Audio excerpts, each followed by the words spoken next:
I've played guitar since I was about 9 years old, and I've done woodworking about all my life. It just took a while to get those two together. I had a friend that really encouraged me, a fellow I met from Texas, that in fact he demanded that I try to build a dulcimer, which I eventually did, and by the time I got the first one done, I was hooked.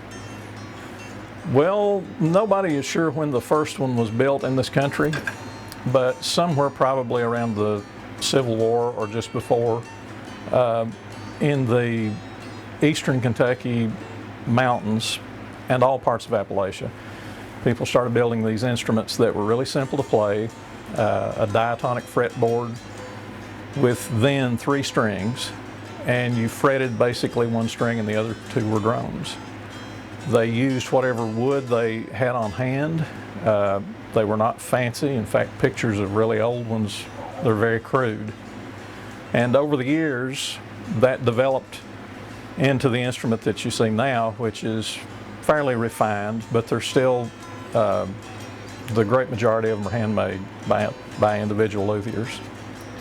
Well, you can go to some of the big box stores and buy a dulcimer that was made in China, like a lot of things that you can buy now.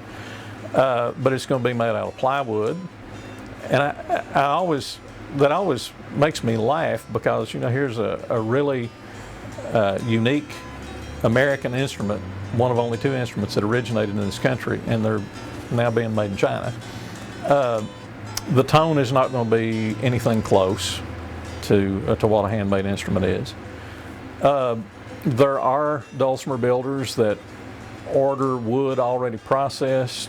All the pieces are already the right thickness and etc., which I don't do. There are some good builders that have built thousands of dulcimers, and the only difference between me and some of them is that I'm a one-man shop. So what I build, if it's good, I did it. If it's bad, it's my fault. So I have no help. It's just me and the good Lord.